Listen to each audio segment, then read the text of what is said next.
Hello, everybody. This is Mike Calo once again, and this is called Exposed. We talk about politics, culture, and religion. And what we look to do is basically expose what's actually happening behind the scenes. Today, I thought we'd talk about Israel at war, because there's a war happening right now. And what's it really all about? So let's talk a little history first. Somewhere around the beginning of the 20th century, Jews living in the land that had been known as Israel were dominated by foreign occupiers for nearly 2,000 years. But they never gave up hope of being free. And as Britain fought the Ottoman Empire in the midst of World War I, Jewish leaders sought support for the Zionist movement. And they sought that support from the British government. On November 2nd of 1917, British Foreign Secretary Arthur Balfour wrote a letter to the Jewish community declaring His Majesty's government's view, favorable view, for the establishment of a national home for the Jewish people. So the British government pledged to use their best endeavors to facilitate that objective and to make it come to pass shortly. So over 100 years ago, the Balfour Declaration, as it's called, was the first official step towards establishing the modern state of Israel we know today. The promises from Britain and other world leaders would take a long while to come to total fruition. In 1947, the Jewish people finally received formal approval from, of course, the United Nations General Assembly for the recreation of an independent Jewish state in the land of Israel. Now, according to the UN's plan, the Jews would receive a tiny fraction of the land originally set aside for them by previous agreements. The UN resolution number 180, or maybe it was 1801, I can't remember. It passed anyhow on November 29th, 1947. And although it was minuscule in its offering to the Jews, the Jewish leaders gladly accepted it. But the Arab leaders said no, and they vowed to wipe the Jewish state from the face of the earth, because that's what they do. After 2,000 years of exile and foreign domination, finally the Jewish people were free, to some degree, in their own land.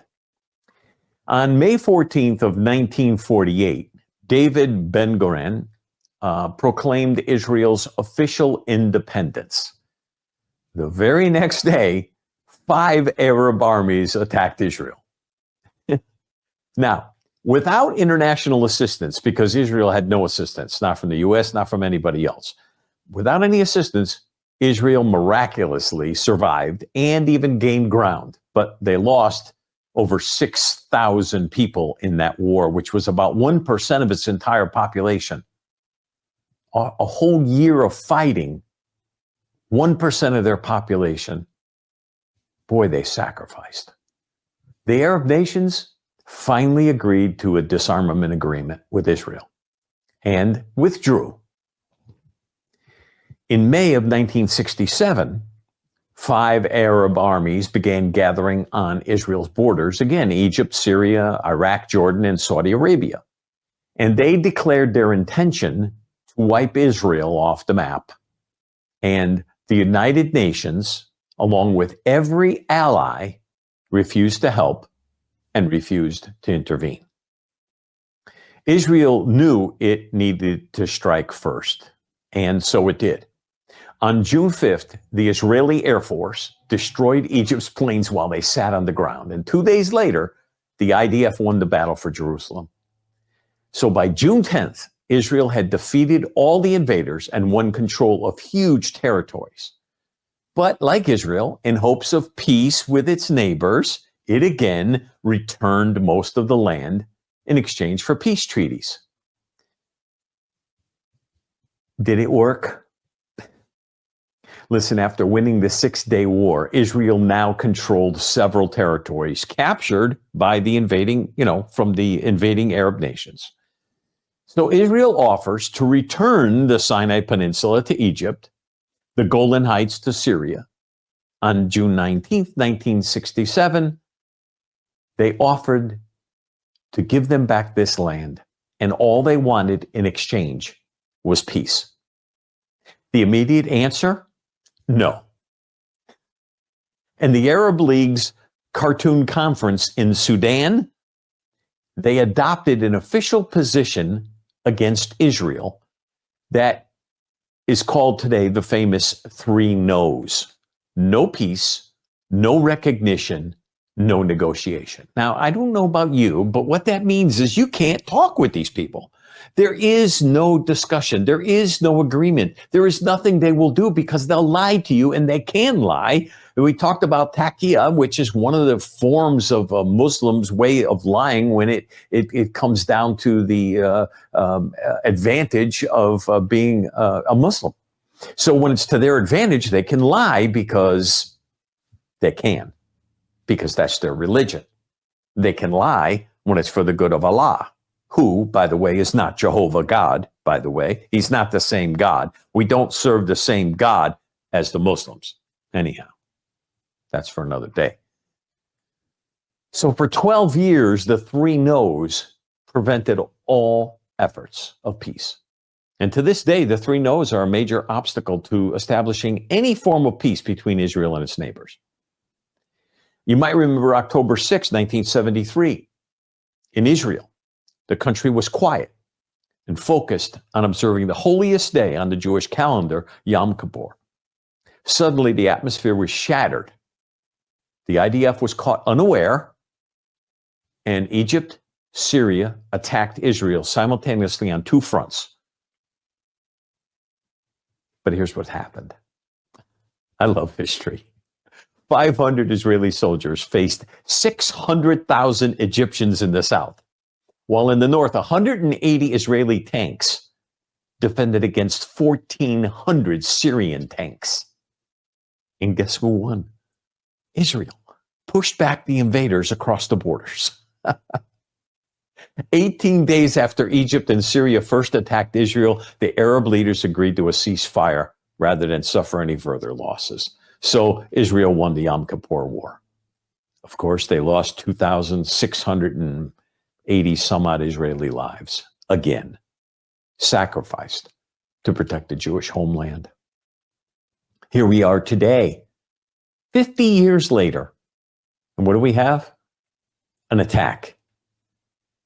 In the middle of the day, without any warning whatsoever. See, history seems to repeat itself. But that's because we don't know what history is, so we don't realize it's repeating itself. We don't realize that evil is still going to do evil. You might not remember Egyptian President Anwar Sadat. He angered the Arab world. Boy, they turned on him quickly because he stood up in the Knesset in 1977 and declared that he sought peace with Egypt and Israel. So the next year, Prime Minister Menachem Begin from Israel and President Sadat met repeatedly in the United States at the historic Camp David Accords. And finally, there was a peace treaty signed between Egypt and Israel. That happened in March of 1979. And 91% of the territory that Israel had won in the Six-Day War and willingly gave up all this land and all the economic benefits, and they gave it all back, all in hopes of having peace. Peace. Just peace. They wanted to ensure peace with their neighbors. And for decades, Israel watched as Saddam Hussein attempted to acquire nuclear weapons. He spoke with his desire to wipe Israel off the map. And Israel pleaded with the United States, pleaded with the UN, and nobody cared. No one would listen. Our defense secretary at the time stood up and agreed that Israel was correct, that, Iraq nuclear program was set to destroy Israel. But still, The United States refused to act. But finally, when diplomacy had failed, Israeli intelligence came to the conclusion they needed to take the problem in their own hands. And they would bomb Iraq. Prime Minister Menachem Begin ordered a covert strike on their nuclear reactor on June 7th, 1981, using 14 F-15s and F-16s. They flew at low altitude, and they launched a surprise attack against the nuclear facility and destroyed it. It was over in less than 90 seconds. Gone, destroyed. But now Israel faced a firestorm of criticism. Even the United States voted in favor of the UN Security Council resolution condemning Israel for the attack. Despite this condemnation, the passage of time proved Israel saved the United States and its allies from the dangers of facing a nuclear Iraq. All of this history lies before us, and we today, and especially those younger than myself and maybe some of you, they don't know this history. They don't know how 6 million Jews were trapped in Europe when, they were blocked from getting back to Israel. The United States didn't want to help them. And so 6 million Jews were trapped in Europe and murdered in the Holocaust. They don't remember because they don't know, because they were not taught history. In 2000, which is not that long ago, Israeli Prime Minister Ehud Barak offered the Palestinians almost all the land they claimed to want.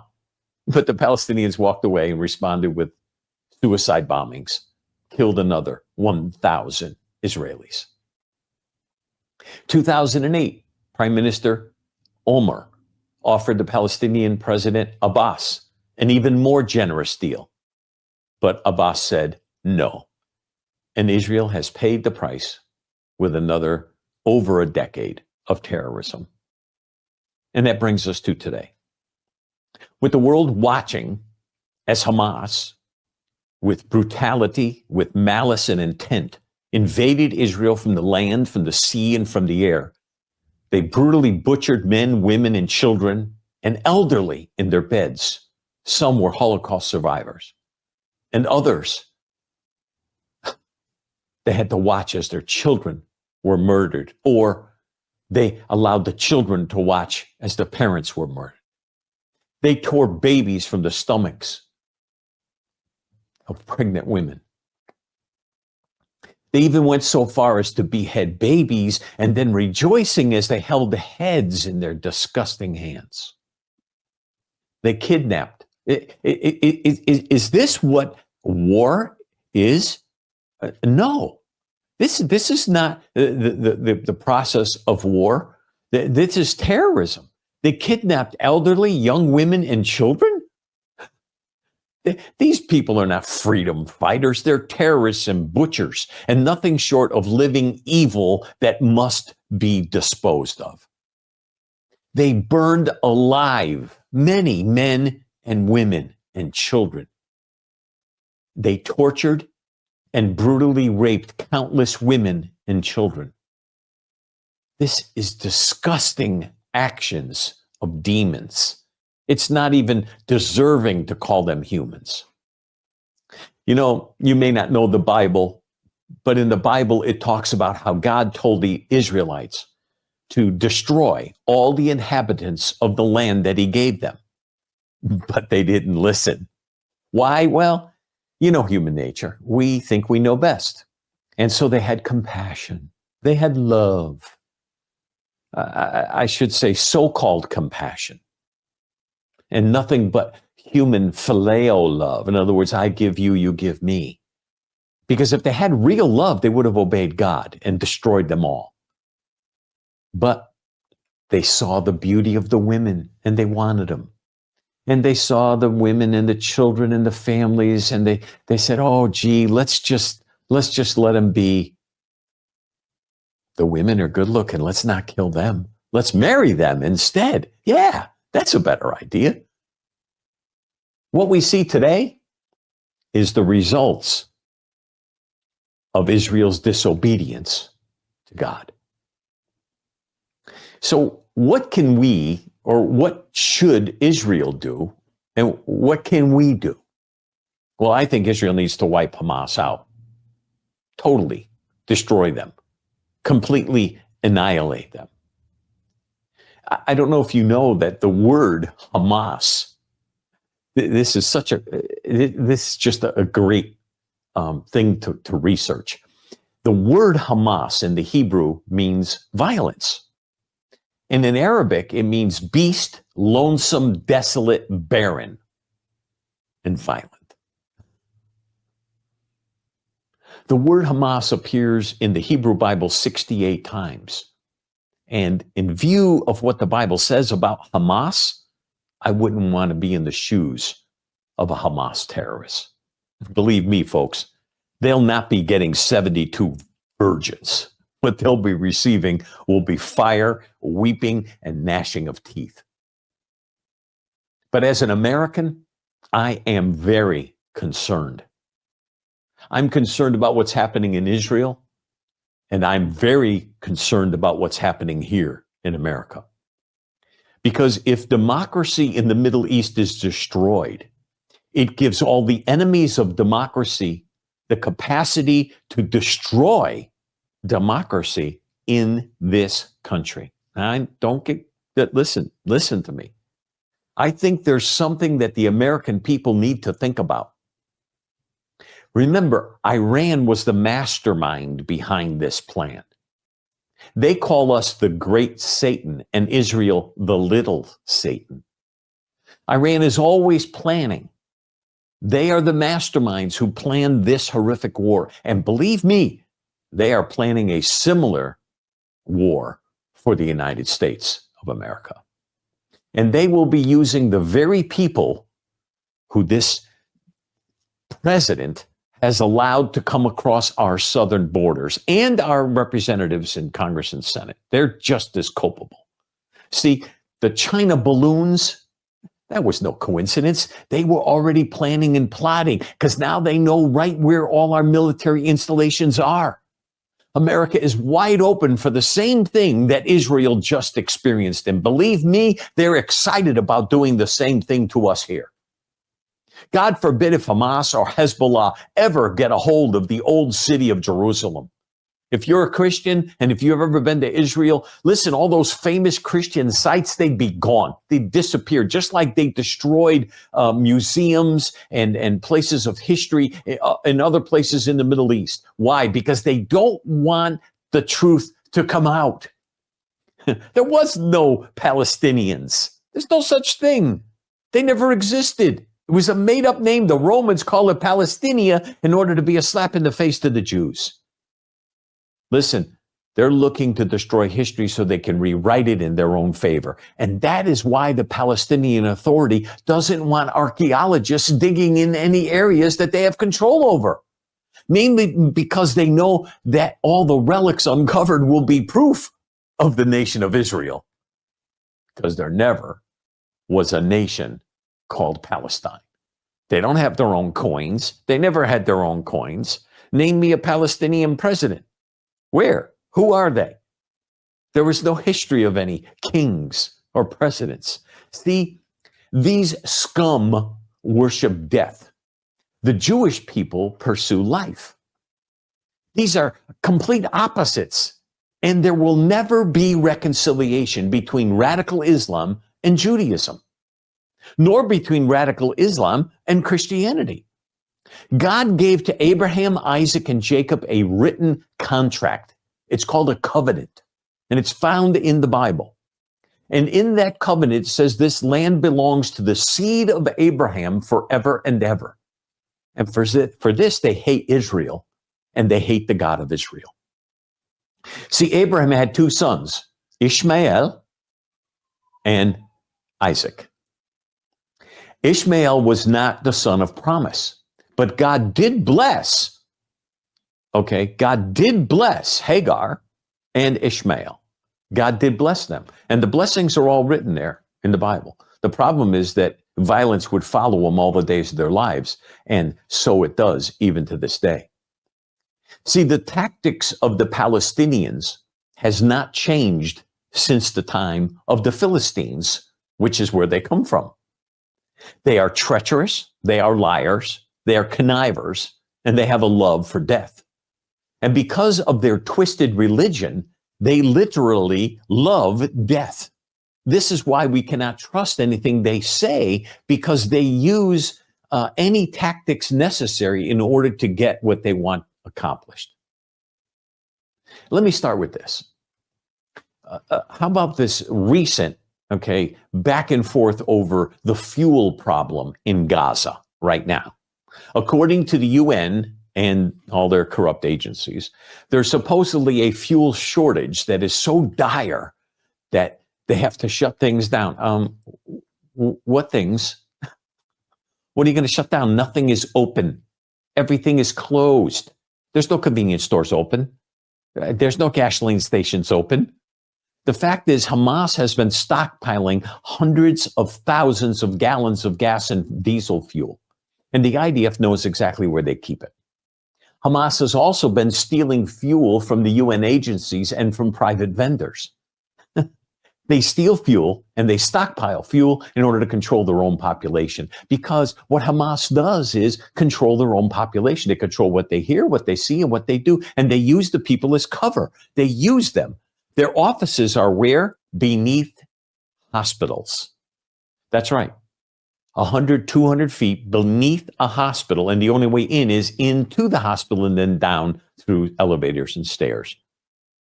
Why would they put their headquarters in a hospital? Because they use people, sick, elderly, young, children, as cover in the midst of war. Does that sound like a soldier to you? No, that's a terrorist. We've been told that Gaza was running out of everything: food, water, fuel, medicine. It's not true. It's not true then, and it's not true now. Sure, I'm sure it's dire in Gaza. I'm sure, but that's the results of war. But they have more than enough fuel in the Gaza Strip right now. It's just not going to those in need because Hamas decides to use fuel to fight the war. Instead of providing it to the hospitals and others in need, they use it for their own purposes first. See, the bottom line is this. With Gaza at war, there is no regular business. No regular car or truck rides are happening. It's not like, hey, honey, let's take a ride. Let's go get an ice cream. No, for the most part, the humanitarian needs that are there can be filled, but Hamas is refusing to fill it. Why? Because that's what they do. They use their own people as proxies in a war. See, there surely is enough fuel for now. Now, if it drags out, eventually they're really going to run low on fuel. But Israel's not going to allow any fuel to be delivered into Gaza, and they will choke off the head of the snake. Of course, that's going to bring the ire of, news medias around the world on how bad Israel is. No, let's remember how bad it was when they attacked Israel for no reason, where they destroyed, killed, maimed, tortured, raped. And all the while this is happening in the Middle East. What do we have here in America? We have representatives here in this country, like Ilhan Omar, Rashida Tlaib, AOC.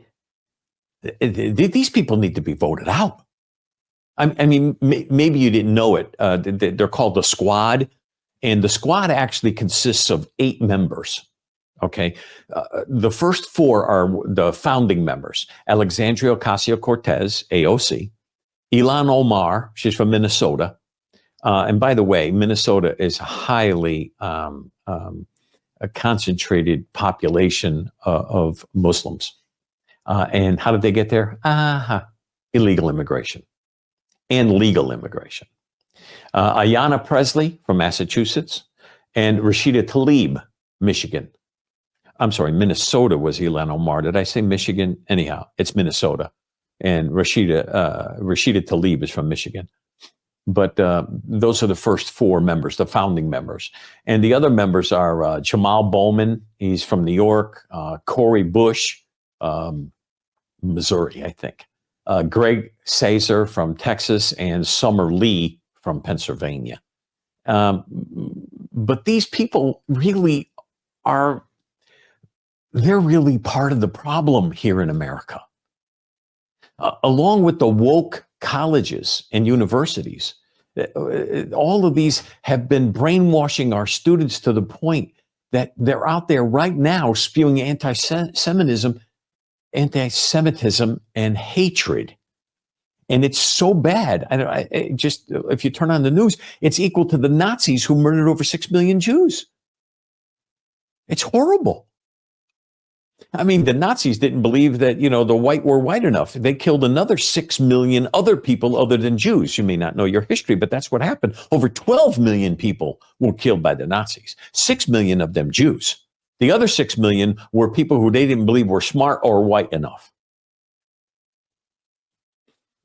How is it possible that in the streets of our major cities like New York City, we have these fools spewing this kind of hatred, and yet they call us, the MAGA, the right, the libertarians, the conservatives, MAGA movement, they call us the problem? I'm the problem? You're the problem? Are you kidding me? The problem starts with the top.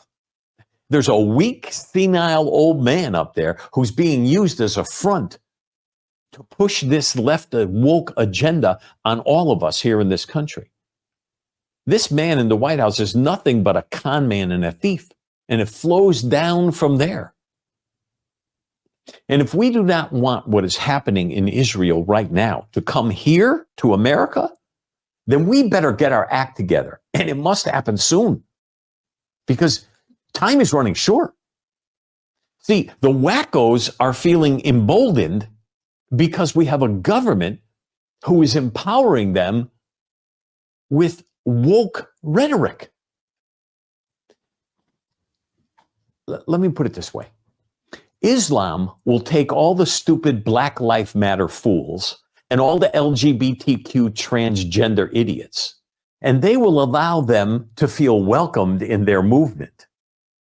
But the minute Islam gets any control, they'll be throwing the queers off the rooftops and stoning the rest of them.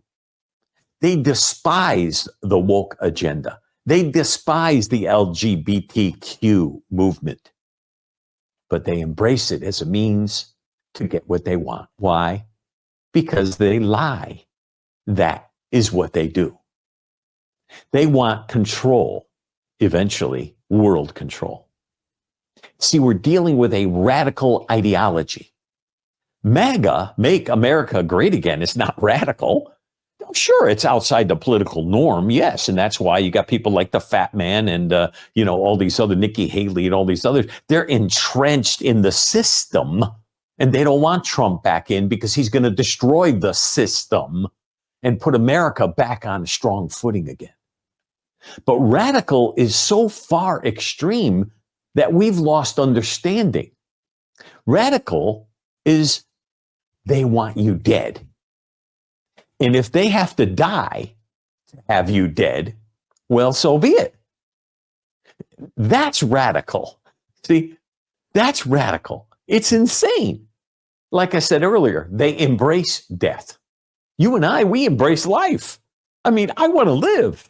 I want to live. I want to live. You probably never watched Star Trek original series, but that's when he was split into two persons. And the evil side and the good side. And eventually the evil side cried out, I want to live. Anyhow.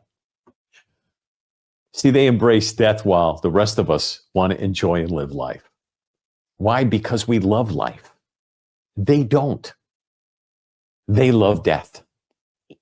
Recently in Brussels, there was a radical Islamic terrorist that viciously shot and murdered 2 Swedish soccer fans and gravely wounded a third person. See, these crazies chant death to America, but we let them in our country. And we don't vet them. We just let them, death to America. Hey, come on in. Oh, we love you. That's like foolish Christians. The Bible talks about being a fool. Forget it. Forget it. A fool needs to be understood. Okay. I see a fool basically believes that love conquers all. Well, love does conquer all. Jesus died for all of us. He conquered death and brought life. But when you're dealing with a radical agenda that doesn't love life and only loves death and only has a radical view of what life really consists of, you cannot fight that agenda.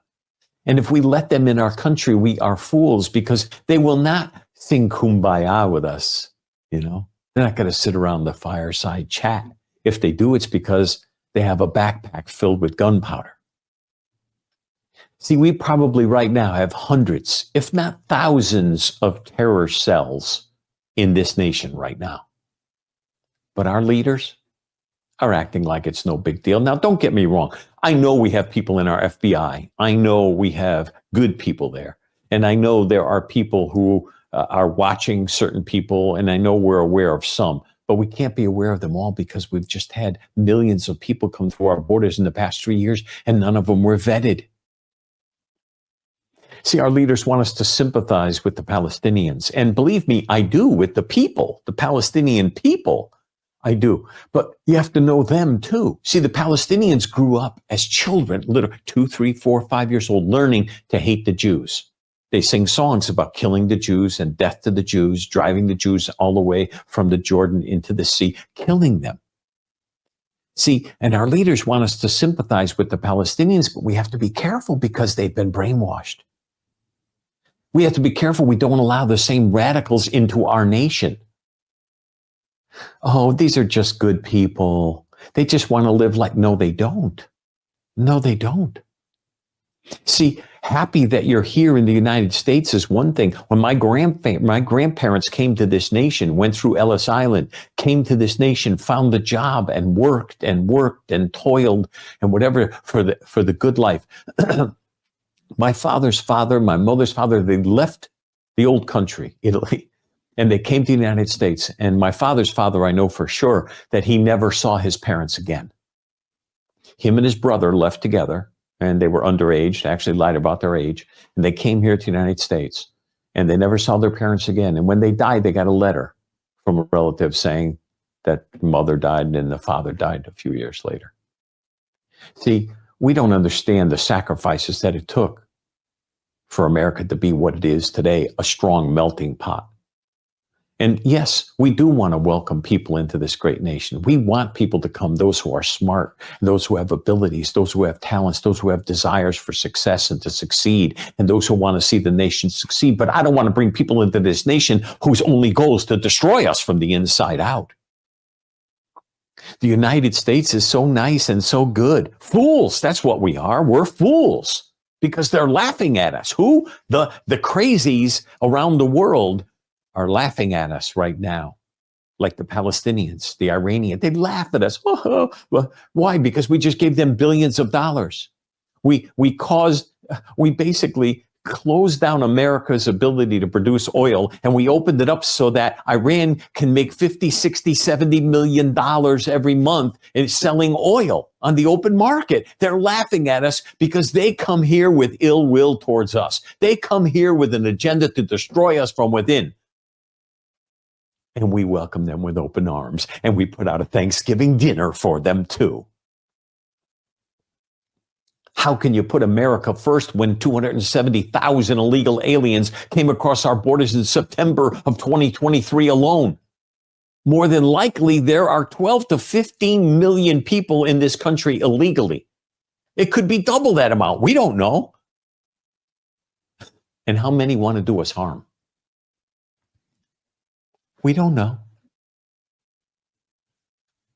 And then we have this crazy president get up and, you know, at first it all sounds good. We're behind, we're with Israel. We're their allies. And he's such a deceiver. I can't believe him even when he's saying the words. But he gives this recent speech basically saying they need to support both sides. It's a disaster. It's a disaster after innocent men, women, and children and babies were kidnapped and raped and tortured and slaughtered in the worst possible terror attack in Israeli history. And the United States, what we do is we say, well, we want to support the Palestinians. We don't want to support anything but truth, righteousness, and justice. And what happened to Israel was wrong, and the people that did it need to pay a healthy price for it. And then maybe we can take some of the people that are Palestinians, and maybe they could be retrained, maybe they could be retaught, maybe they can be shown the right way. I don't know. But the United States is treading on thin ice.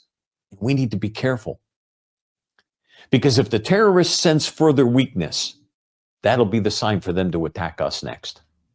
And then we'll really have an issue on our hands, because the left would surely use that as a way to secure the elections from a government perspective. In other words, the government will control the voting process to ensure its legitimacy.